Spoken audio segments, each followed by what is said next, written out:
Hello, everyone. Hello, hello. Thank you all for being here. I am going to get started in a short time, in a little while. Sorry. I'm trying to get this video coordinated. We just got off a session at 5. So appreciate everyone who was there for that. And I'm sorry, there's a 1 second. I'm sorry. My computer's giving me a hard time. Okay, there I go. There I go. Hopefully you all can see me here. Thank you all for being here. I really appreciate it. Again, this is our 7 p.m. NACAC College Fair session.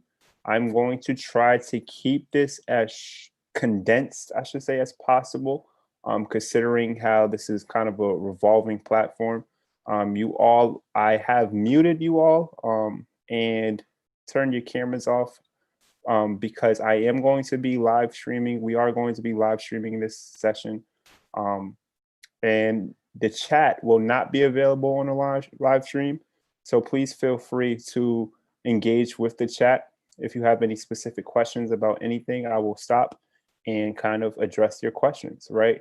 I'm going to be here for an hour, but you all are not obligated to be here for an hour. I understand it is a college fair, so please feel free to come in and out as you may, basically. So let me get started. My name is George Blaylock. I am an assistant director of admissions at Hampshire College, and I'm also a very recent alum. I graduated in 2017 and studied alternative education and adolescent development while being a student at Hampshire.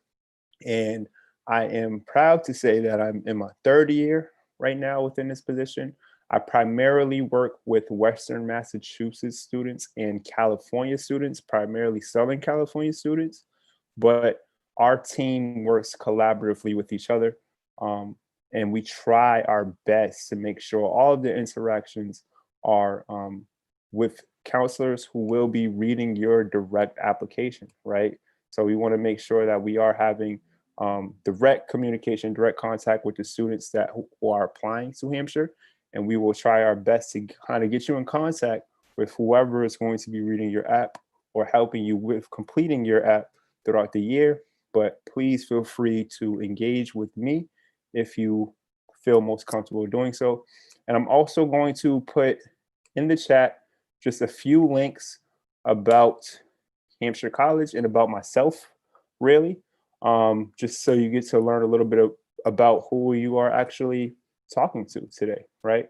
Has a quick profile of me and some of my other colleagues as well. If you click on some of those links on inside of the page, the top link is a registration link. You do not have to fill that out because you register for the NACAC Fair. You should automatically be in our system already. So the moment you apply, we already kind of have most of your data. Well, not data, I shouldn't say that. Contact information. And then it will help us kind of create a correspondence to get your application completed and making sure you are fully aware of everything about Hampshire College, basically. Like I was saying before, I'm going to try to condense this presentation to allow people to come in and out of the room, but please feel free to stop me at any time by engaging with the chat, asking me any questions in the chat, whatever makes you feel most comfortable, okay? So Hampshire College is a small liberal arts college in Amherst, Massachusetts. Oftentimes we are confused with being located in New Hampshire, which is okay, that is natural, but we are located in Amherst, Massachusetts, about 5 minutes from the actual town of Amherst itself, well, the center of Amherst itself, and then 10 minutes away from the University of Massachusetts, Amherst, 5 minutes away from Amherst College, and then other schools in that 5 college consortium, which I'll talk a little bit more about in this presentation. Right now, we are serving around 650 to 700 students. A lot of that has to do with the pandemic, of course. We were not allowed to enroll as many students as we wanted to because a lot of students decided to take gap years, withdraw their applications, and also just was unsure of higher college in general this year, right? So that did limit our enrollment a little bit.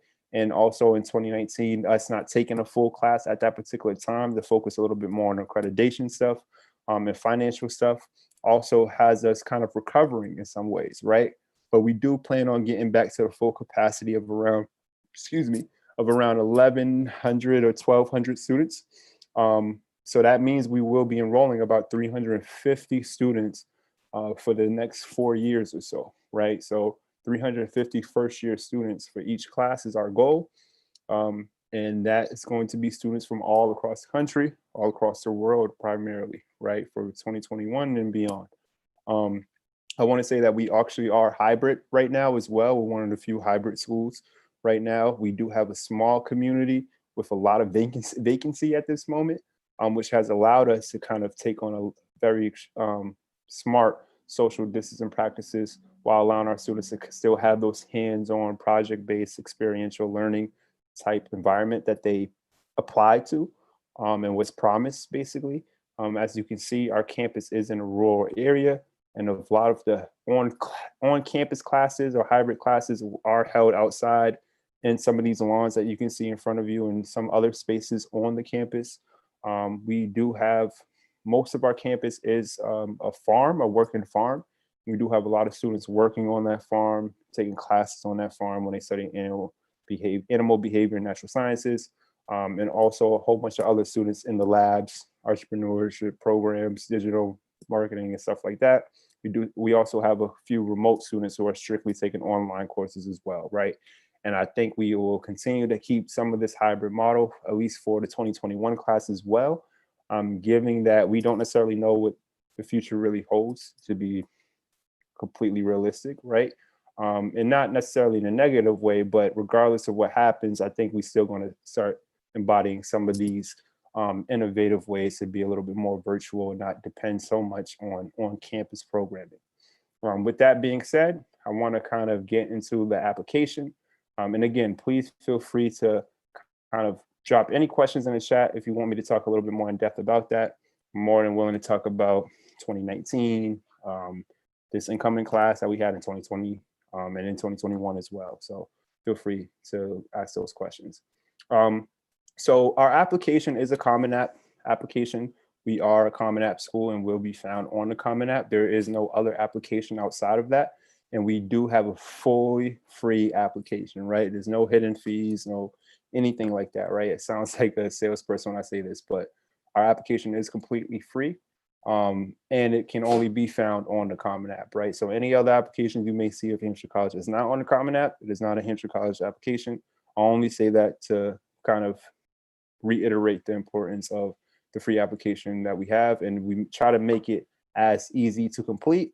And it's typical application you would see for many other Common App schools as well. So you won't be going too much out of your way to apply to Hampshire College, despite the fact that we are a very different school with a different application reading process. We do require a lot of the same materials as well, which I would talk about, of course. Test blind, we are a test blind school. We have been test blind since 2014, right? You are hearing a lot of schools going test blind in response to the pandemic. It is very hard to get standardized testing done right now. It's very hard to get learning done right now at this particular moment. And as of 2014, we decided to be test blind because we did an internal study showing that there was no correlation between success on those tests and success at Hampshire College and many other colleges in the area as well.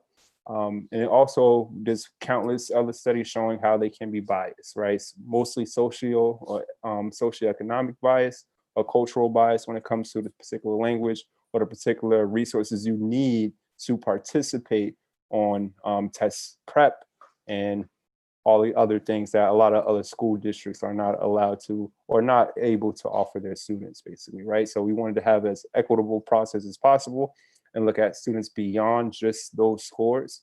And with our holistic application approach, we have been able to do that. Since going test blind, our graduation rate has gone better. Our retention rate has gone better. Our enrollment rate has always been great as well. So we continue to be test blind and set that stage to be test blind, even if that means eliminating us from these national rankings, which you see other colleges are on right now. Holistic application approach, like I was mentioning before, we do require many of the other application materials as other schools, like the grades, well, not necessarily grades, but the transcripts themselves, right? Whether you have a traditional transcript or non-traditional transcript, we do require the transcripts to kind of show the completion. And then also, we're not necessarily fixated on GPAs, as so more interested in the narrative that your transcript says, right? What type of classes are you taking?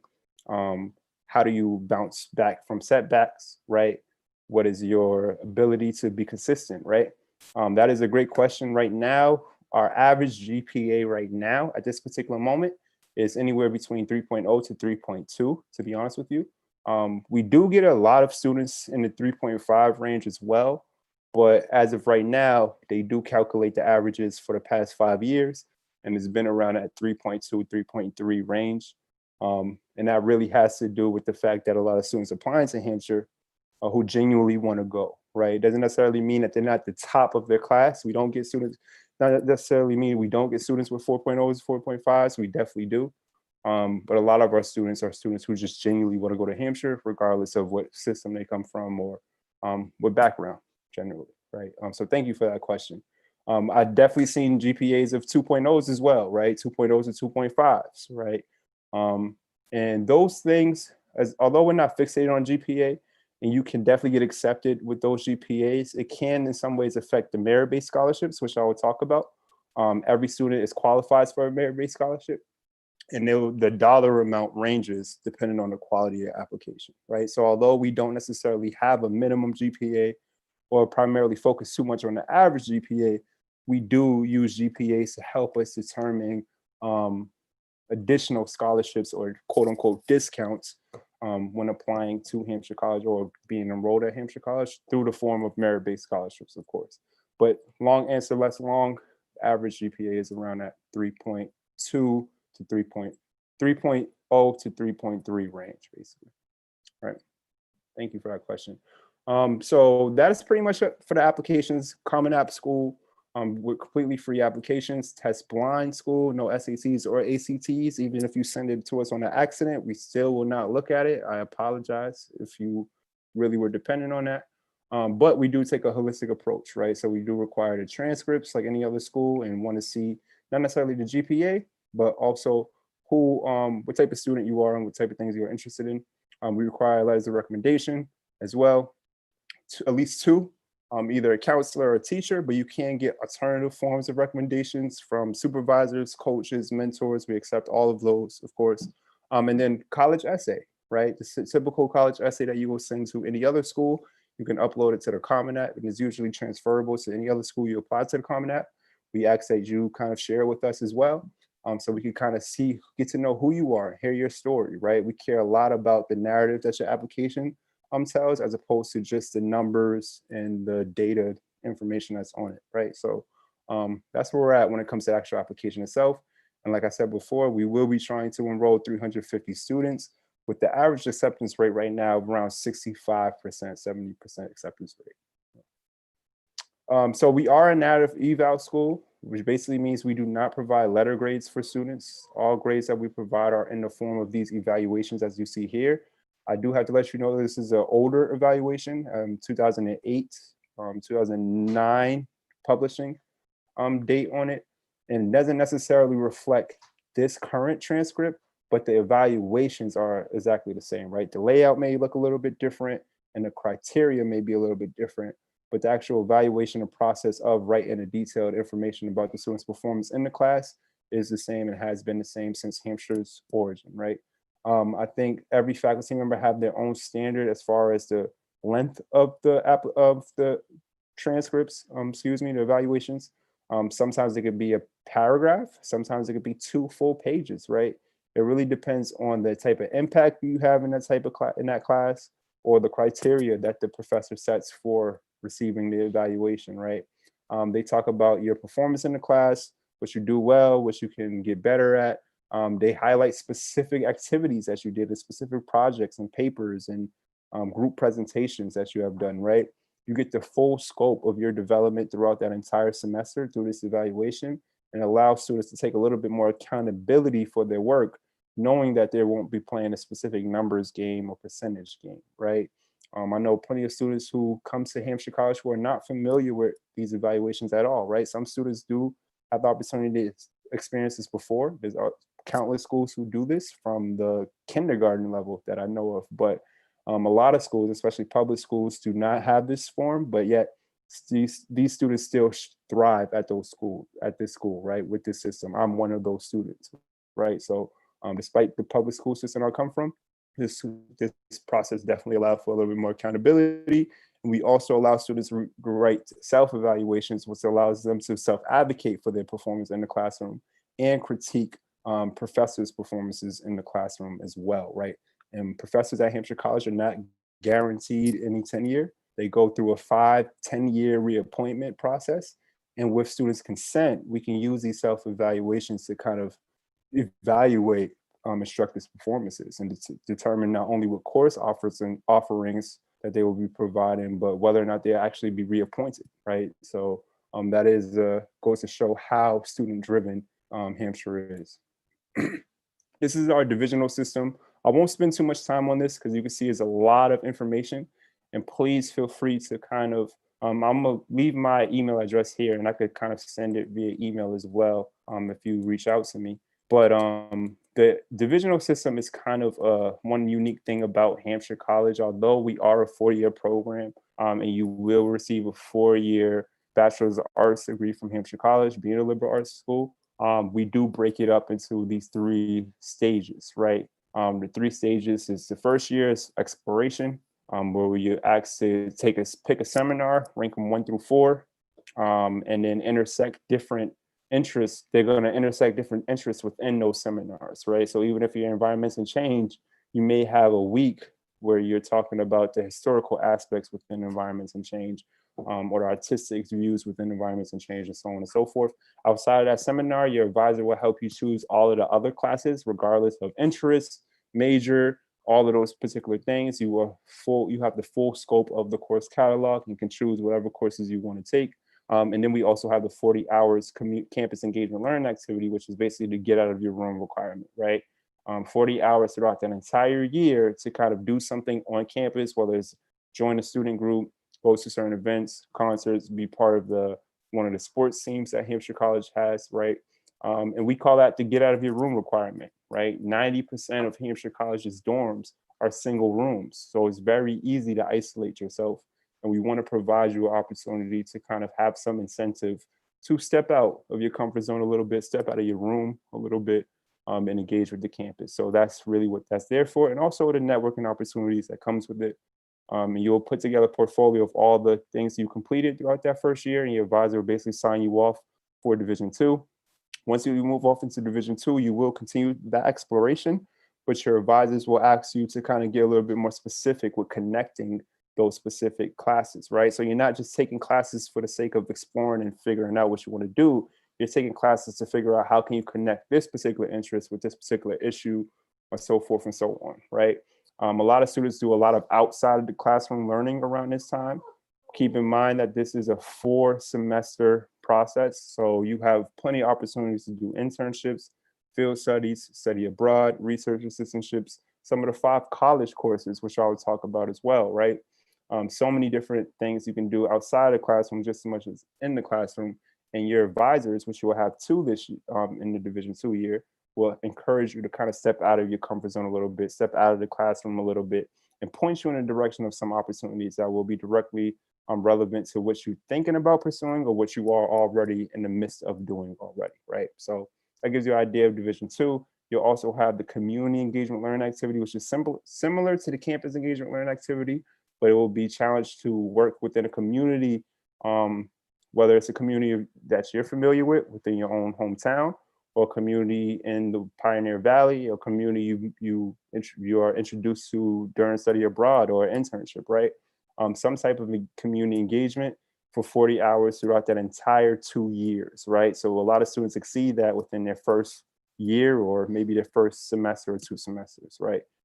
Division 3, you also put together a portfolio of Division 2 as well, and your advisors will sign off for Division 3. Division 3 is an opportunity where a lot of students come to Hampshire for, right? they have an entire year dedicated to just working on that final project, right?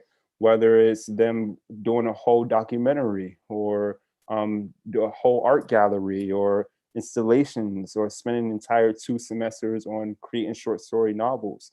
You'll have that entire 2 years to kind of dedicate your time to that action, right?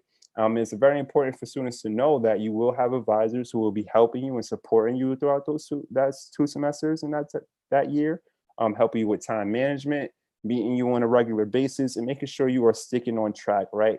Pointing you in the directions of the resources that will help you flesh out this divisional project that you're thinking of, and have somewhat of experience in which you will be either working on your career aspirations or your own personal growth and development, right? So I think these Division threes really help Hampshire College students stand out after, and it definitely is a more tangible skill acquiring process, as far as not necessarily having to cram for tests or final exams or anything. You're strictly going to just be working on your project.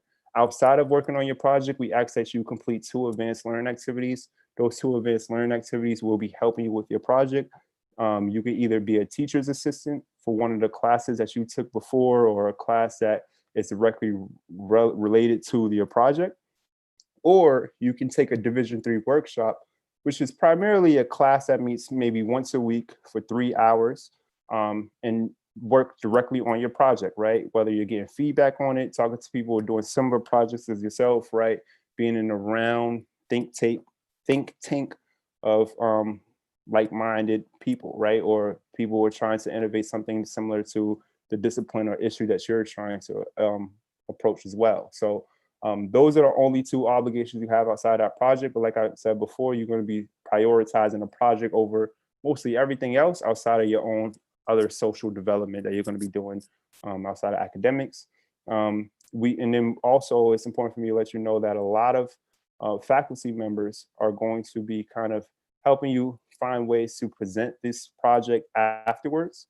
Whether you want to present it to a conference or fair or a particular industry or publishing, whatever the case may be, we have faculty members on our campus who will help direct you in those ways.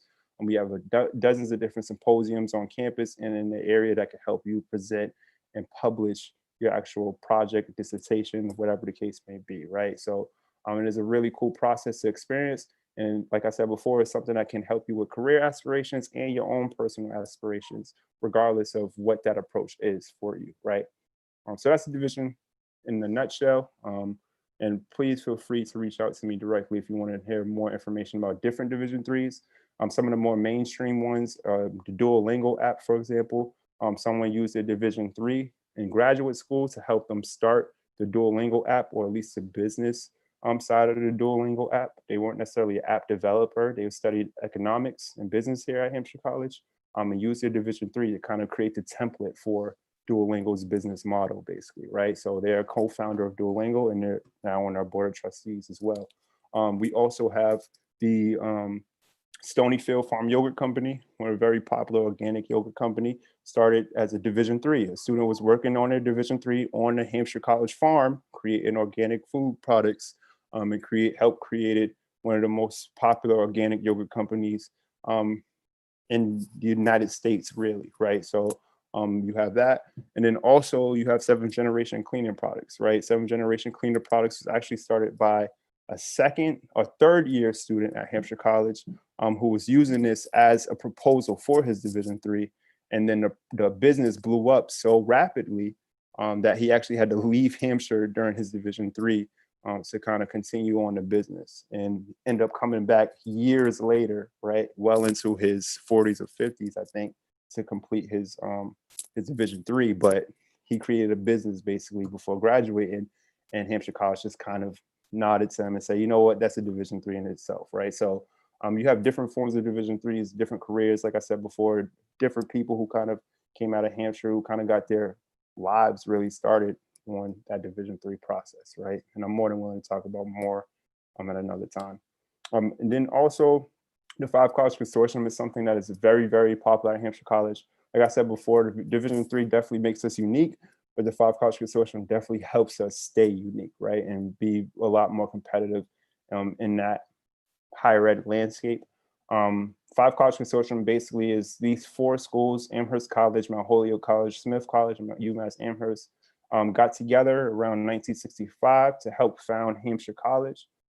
They created this school as kind of a way to be an alternative resource for students who didn't necessarily meet the demographics that those schools served.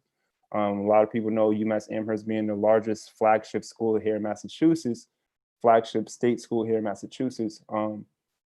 It serves over 35,000 students all across the country, all across the world, really, right? And it's somewhat competitive to kind of get into, right? And it does have that traditional city, large university type feel, where very few students at Hampshire College necessarily partake in, but definitely have access to. Then you have Smith College and Mount Holyoke College, which is very prominent, prestigious women's institutions, independent women's institutions, and only serve self-identified women's students, female students. And it's important to let people know that they do provide co-ed courses and co-ed groups for Five College students, despite being all women's institutions, right? And then you also have Amherst College, which is another very prominent, prestigious private liberal arts college here in Massachusetts, probably ranked one of the first or second best liberal arts college in the nation, and a very competitive school to get into, right? And Hampshire students have a lot of access to a lot of the resources that Amherst College provides, right? So it's great to know that you're not just confined to Hampshire's resources. You do have the option to take all of the courses that those schools provide, many of the student activities that they have to a limited degree, right? Events, concerts, study abroad opportunities, research assistantships, internships, all of those things that those schools provide, our students have ability to apply to them, register for them, and go about the process of partaking in them with a special registration link that we have for them. Also, Hampshire College students have a lot less restrictions to the Five College Consortium. The Five College Consortium is a mutual benefit, so Smith College students can take classes at UMass students can take classes at Hampshire, Amherst students can take classes at Mount Holyoke, right? But because those schools are a lot more traditional in their course majors and trackings, they have more restrictions as opposed to Hampshire College's flexibility allows our students to take as many classes as they want off campus. The only two restrictions that we have is students are not allowed to live in our dorms at those other campuses, mainly for safety reasons and the fact that we have our own dormitory system, right? Actually, will disappear really quickly in the background. That's one of our dorms right there, right in the back. One out of five dorms options that we have for students. And then students are not allowed to join any varsity sports at any of those other institutions, mainly because of NCAA rules and regulations, and because Hampshire College also has their own athletic programs, men's and women's basketball, men's and women's soccer, cross country, track, so many other things that we could talk about at another time. As you can see, we are located in a very convenient place, and we have a free bus system that can kind of get you to not only all of the four other schools, but also the surrounding areas in the area. We also offer Peter Pan tickets to different parts of the country, primarily New York and Boston. And like you see on this map, we are pretty close to those particular areas as well through the Interstate 91, 90, 84, stuff like that as well. So financial aid is another big part. We are a FAFSA and CSS profile school. FAFSA is a federal aid. So the aid that you get, student aid that you get from the government directly, and it's a free application that mostly all schools kind of require for federal aid, student financial aid. And then CSS profile is private institution aid. So that is the money that's coming directly from the school's endowment. Hampshire College being a private liberal arts school, we depend a lot on the CSS profile for our aid. So we do require students to do both FAFSA and CSS profile. Regardless of how much financial aid you are looking for, you will have to complete both for the best possible solution. We do provide merit-based scholarships, like I mentioned before. Every student qualifies for a merit-based scholarship, regardless of if they're applying for financial aid or not. They do not have to fill out a separate application. Literally, the moment that they submit their Common application, we will use some of the information in their Common App to determine what merit-based scholarship and some of the dollar amount So oftentimes students receive their financial aid, or all the time, I should say, we at least try to give students their financial aid decision and their acceptance decision at the same time, to kind of help limit any type of anxiety when it comes to this college um, admissions process, right? Hampshire also meets 95% of demonstrated need. That means that if you are a student of 0%, zero EFC or zero estimated family contribution, 95% of your needs will be met. The other 5% will come in the form of loans, unfortunately. Because our endowment is so young, like I was mentioning before, we are not able to meet 100% of students' needs, but we hope to, by 2021, which is this next coming class, we hope to at least raise the merit-based scholarships to at least get to the point where we're meeting about 98% of students' needs, right? So it makes us a little bit closer to that 100%, which we hope to be there by the time 2024 comes around, where we're getting our reaccreditation, right? So that is it for financial aid. Like I was mentioned before, we are FAFSA and CSS Profile School. You have to complete both of them. FAFSA is free. CSS Profile, I think it is a $25 fee, but they do give you discounts if you do submit multiple CSS profiles. So if you apply to multiple schools that require CSS profiles, the fee starts to decrease the more schools you're applying to. But it is a $25 fee initially. And then, like I said before, every student qualifies for a merit-based scholarship. The merit-based scholarship dollar amounts really range from about $22,000 to about $32,000 is the most I've seen so far. Not to say that they are limited to those ranges, but that's the average.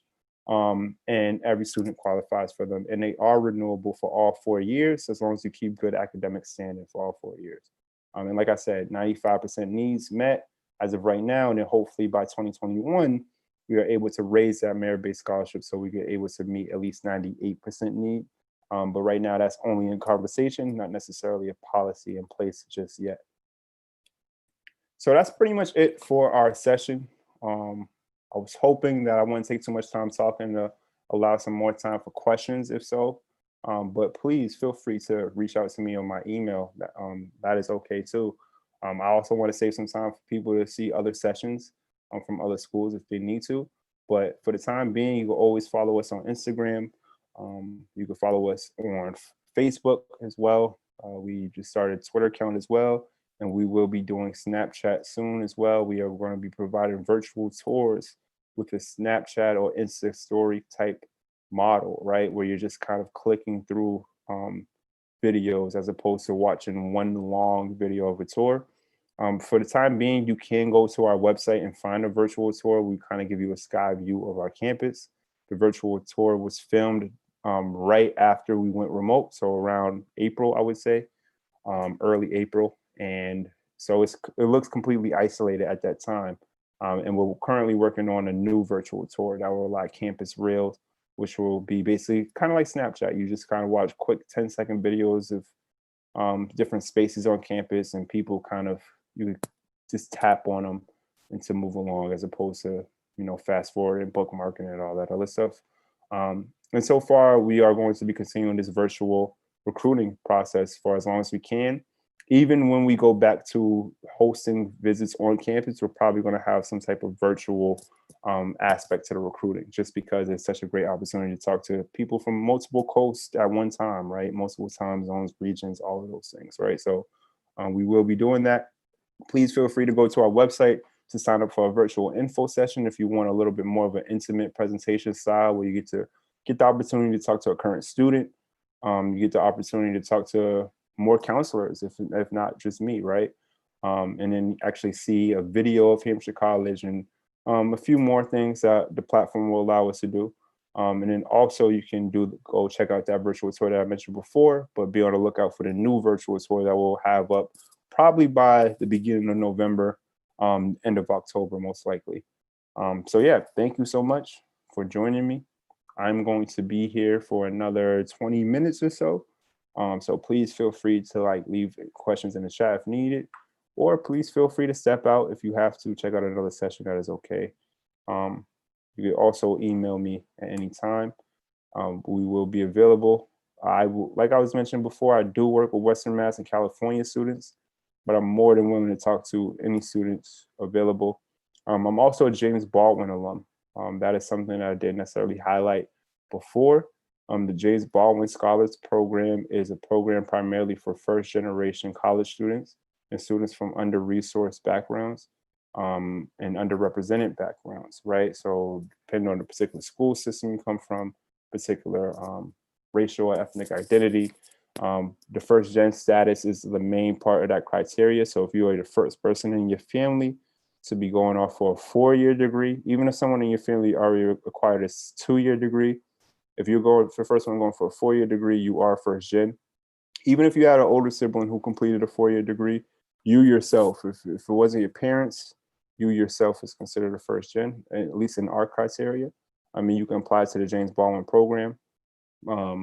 I will be one of the main committee members on that committee, reading those applications, doing those interviews for students. Unfortunately, we're only able to give out 8 scholarships a year. So it does mean that it is a pretty competitive pool of students. But like I said before, we try to be very, very mindful of the fact that these are our students who are first gen underrepresented students. So we want to give it to students who could really benefit the most from this opportunity, being that they may not necessarily have access to opportunities like this. Yes, animal behavior. Thank you for asking that question. So animal behavior is actually a very popular program at Hampshire College. It does come with a combination of multiple different courses throughout the 5 college consortium. Hampshire College has about 4 faculty members who do animal behavior specifically. So we do kind of use UMass Amherst as well to kind of provide some of those courses. A lot of students who are studying animal behavior usually start off with working with some of our farm animals, right? Some of them may not necessarily work with them directly, depending on their comfortability levels, but you will have at least one class on the Hampshire farm around those particular animals, right? And although it is not necessarily, I wouldn't say it's primarily focused on farm animals. That is where we have the most access to. But because it is a customizable major, you could kind of make that primary focus yourself, right? So we do have plenty of students who may, for example, who may study more on the marine side, right? Who may not necessarily do any type of farm animal engagement at all, right? Start taking classes at UMass, still classes at Hampshire that provide that, but do different internships, research assistantships at some of the aquariums in Boston to New York, right? So you will be doing a lot of outside of the classroom learning and experimenting when it comes to animal behavior, definitely. So to answer your question, long answer, less long, it's not necessarily primarily focused on farm animals, but we do have direct access to farm animals, which will definitely be kind of like maybe a prerequisite to kind of getting into your own focus on animal behavior, right? Since that's where we start off at. We also have students who kind of work with these animal shelters in the area as well, right? Whether it's conservation clinics around this area. Western Mass has a few, primarily with birds and other like wood area type animals. I don't necessarily know the exact term for that, but we definitely do have that. And then we also have a bunch of students who do work directly with the farm animals. We have students who actually get work study working directly with the farm animals, tending to farm animals and all of those things. So yes. Study abroad opportunities can be customized by students. Yes, that is a great question as well. So although Hampshire College has about 10 sponsored study abroad opportunities, just to name a few, the one to Havana, Cuba was a very, very popular one before we stopped doing that this year. Even with the travel ban, students were allowed to do that, right? We had one to London, primarily for film students and performance art students, but they're really open-ended. And because we have these open majors and customizable majors, we do allow students to customize study abroad opportunities. Now, with the study abroad opportunities, if you say, for example, you wanted to do a field exchange, right? And you was creating this field exchange yourself. It wasn't a sponsored field exchange. So if you want to take a class at Oxford University, for example, that didn't necessarily have a program at Hampshire or any of the other 5 colleges around that, you will get together with your advisor and one of the administrators in the global education office to come up with a curriculum for what you're going to be doing with that study abroad opportunity or that field exchange program. And then they will direct you to the applications for the scholarships and the grants you will need to kind of pay for those things. Any of the Hampshire sponsored study abroad programs is covered with your tuition. Any of the Hampshire sponsored exchange programs, like the classes in Oxford University or South Africa University of Johannesburg, for example, 2/3 of your tuition covers those classes at those universities. And the remaining cost comes from the grants and scholarships that the Global Education Office provides. But the long answer, less long, yes, you can customize your study abroad opportunity or program. I actually have a close friend who his Division 3 was creating his own study abroad opportunity to Senegal. And right now we're in the process of sponsoring that program for students to be able to do that for free or with their tuition.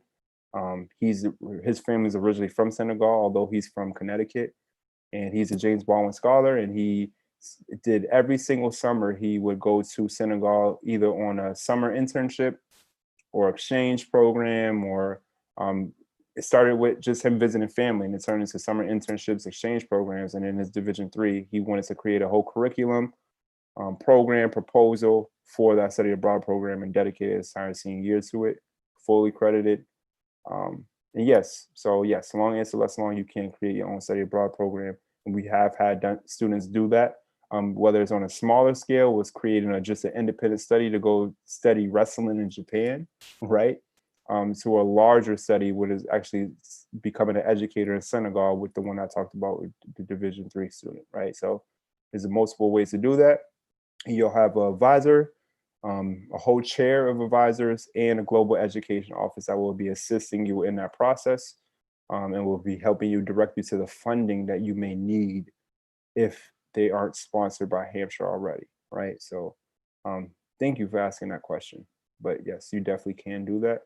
And that's something that we encourage a lot of our students to do. Most students wait until Division 2, probably their second semester in Division 2 to do study abroad, or maybe their first semester, their third semester, excuse me, in Division 2, which is their first year.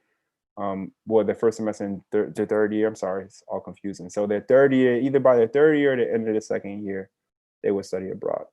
And we get a lot of them. I would say about 35% of our students have done some type of study abroad. And although that doesn't sound like a lot, it is a lot considering the fact that we don't necessarily advertise it that much to students.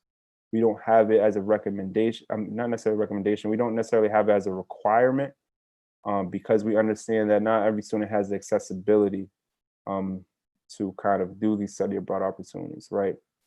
And being that everyone's customizing their major, it's hard to kind of fit that into certain projects or interests. But yeah, 45% of our students do some type of study abroad opportunity. And Global Education Office is an office that is strictly designed to help you with just that, right? We have a whole office that prioritizes study abroad.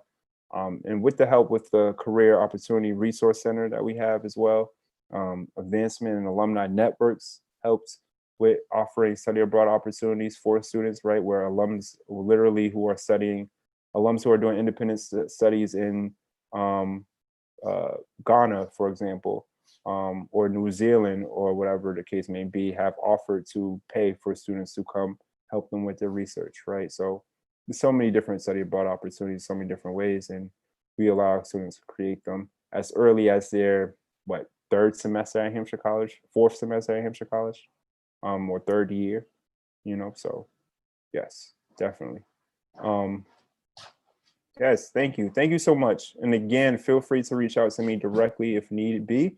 We will be doing more events soon on our website and YouTube channel, so thank you for that. And as people, thank you, yes.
That's it. That looks like that's all we got today. Got a good turnout. Right, you had about 20 some people from the 12 to 4 session. Or was it 12 to 4? It was 12 to 1 session. So, hello, welcome, Hi. welcome. Feel free. I'm gonna mute you, okay? Just so to avoid any background noise, just in case anybody steps in, okay? But Okay. please feel free to engage with our chat if you have to. All right. Thank you for coming. My name is George Blaylock. I'm one of the assistant directors at Hampshire College, assistant directors of admissions at Hampshire College. I'm sorry, an alum of Hampshire College as well. Hampshire College is located in Amherst, Mass. So it's important for me to let people know that because sometimes they confuse us with being located in Hampshire, New Hampshire, which is okay. That's natural. Um, but yes, I wanted to share my screen and I want to let you know that because we are going to be doing this revolving door, people coming in and out, I'm going to try to keep this presentation as short as possible.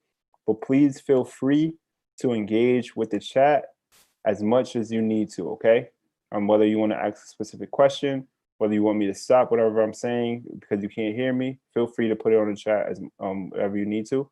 I also have kind of turned the cameras off and muted these sessions mainly because we are live streaming this event for our YouTube channel. Again, the chat will not necessarily be present for the YouTube channel, so do not worry about that. But I just wanted to let you know that before we kind of get started, okay?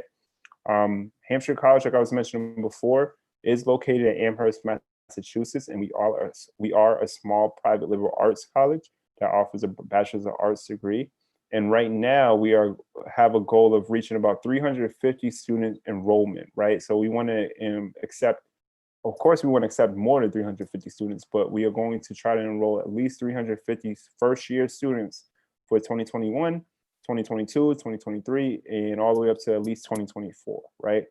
With that being said, it's also important to let you know that we are currently trying to re-innovate some of our academic programming and some of the resources that we have to offer. Right now, we are doing a hybrid model with students on campus and off campus because we are a campus that does have the room and availability to allow students to be on campus and social distance.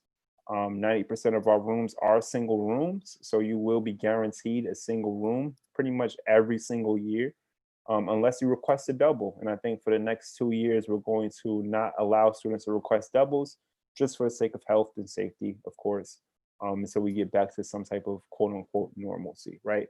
Now, Hampshire College, like I was mentioning before, is located in Amherst, Massachusetts, which kind of makes us unique in the sense of what we have to offer, not just in the academic resources, but the social resources as well. And I'm more than willing to kind of talk about campus life, student life, all of those things. But for the sake of this session, I'm going to just focus on three main things and allow you to ask questions at any time. So again, please feel free to engage with the chat whenever you need to. And I will stop whatever I'm saying to kind of answer your questions, all right? Hampshire College is a Common App school. We are on the Common App and our application is free. You will not have to pay to apply to our school at all, right? We wanted to make this an equitable process and we decided to kind of eliminate all fees and we have been a free application, at least for as long as I could remember, right? We're also a test blind school. A lot of schools are going test blind this year in response to the pandemic. We have been test blind since 2014, right? In 2013, we did an internal study showing that there was no success on SATs and success at Hampshire College and a lot of other schools. So we decided to eliminate that altogether to allow students to have more of an equitable process of applying, right? There's also countless studies showing how those tests can be socially, economically biased, culturally biased, right? Well, it comes down to you not necessarily having the money to prepare for the test with all this prep or not necessarily going to the best school district that provides you the resources to do good on the test, or you yourself may not necessarily be fully embedded within the American culture or the United States culture of language, right? Where you actually asked to kind of submit essays and get judged based off the ability to kind of articulate yourself despite not necessarily being fully immersed or fully aware of who's behind that screen evaluating you, right? So there's a whole bunch of different things that come with SATs that are unfair, and we decided to eliminate it to kind of have the equitable process that I was mentioned before. We do a holistic application read, although we do require 2 letters of recommendation from your teacher and counselor. You can send in additional letters of recommendation like supervisors, coaches, mentors, all of those different things, even family members, right? And also, we do require the transcripts like any other school, but we're not necessarily so fixated on GPA, right? There are GPAs that typically come in at around 3.3s, 3.5s, but we get plenty of students who are 3.0s, 2.5s, 2.7s, right? Even 4.0s, 4.5s. So it really ranges, and we're more interested to see what your interests are and how you respond to setbacks, or how consistent you are, or how you engage with your community or your school, as opposed to just the GPA or the SAT score, right? So we do want to look at you as a full individual and not just as an application. And these things help us do that, right? By providing a free application for mostly anyone who really want to apply, by eliminating these unfair test biases and scores, and by also looking at everything, looking at you beyond just that grade or beyond just that information, but reading your college essay and being mindful of your experiences, and reading your letters of recommendation, and looking at your class that you are offered, and studying the school you go to, and all those different things, right? So that is Hampshire College's application process. We are a narrative eval school. We do not provide letter grades for students. This is what you will get within your transcript. This is kind of like a example of it. It's not necessarily the full transcript itself. Keep in mind that this is also a 2008, 2009 version of it as well, right? What you see here is detailed information of a student's ability in that classroom, right? So they talk about things that the student does well, things that the student needs to work on, specific projects, specific presentations.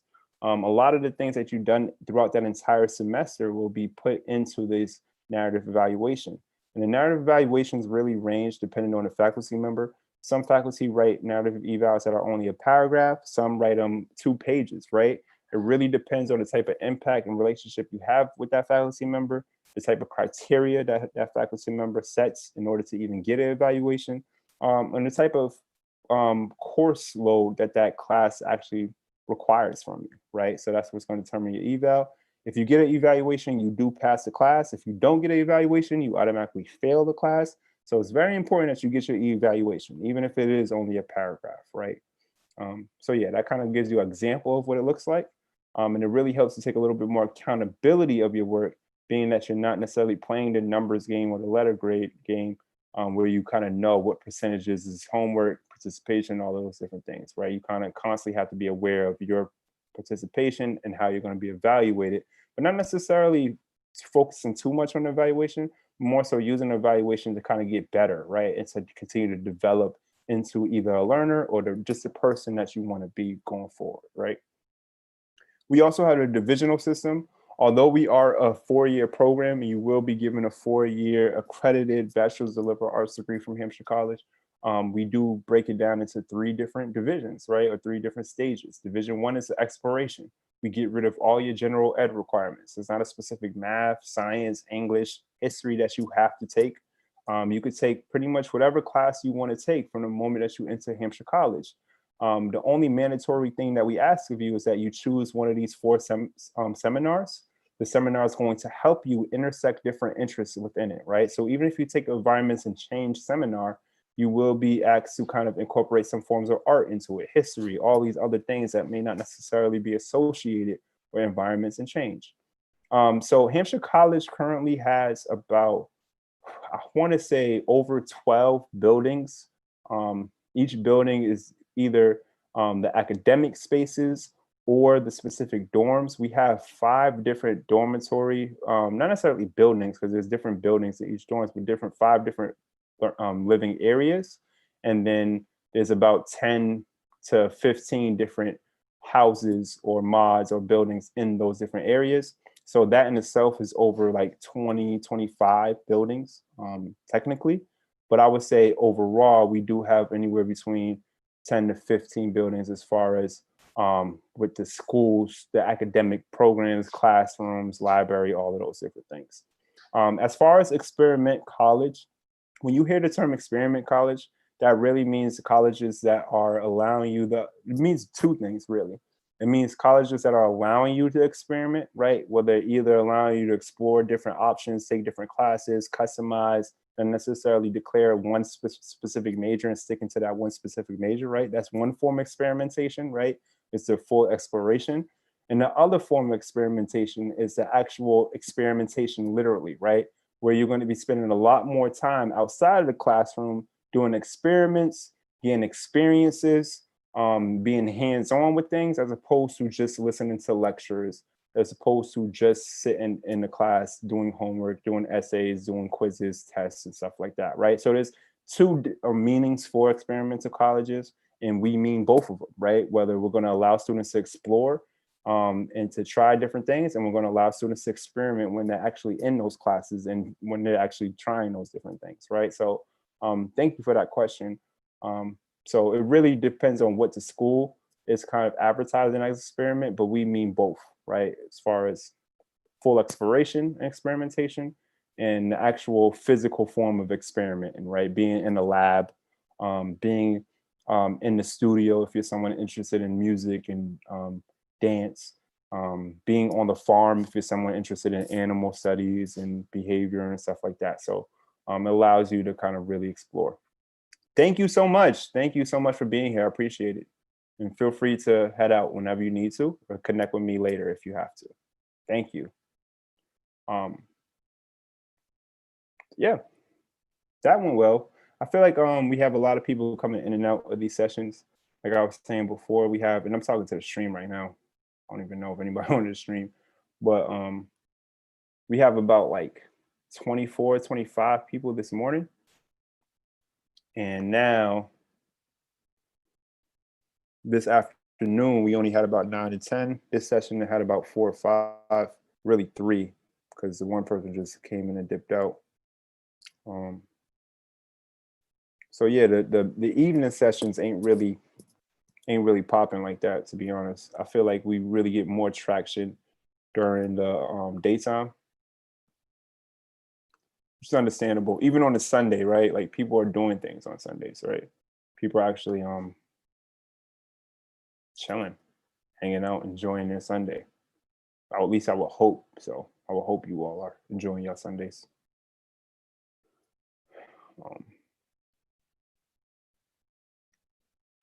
I hope y'all like my background. How y'all like my background? I'm going visible. Woo! Woo! I'm like the Teletubby son when I pop up. Like I'm just the son from Teletubbies. But yeah, thank you for everybody for checking out this video. If y'all do check it out, thank you for everyone coming to these sessions, these virtual college fairs. This was cool. Definitely different, and I look forward to doing more and streaming more. So definitely be on the lookout for that. It's about 8 o'clock, about to be 8 o'clock. So I'll catch y'all later. See ya. Peace. Peace.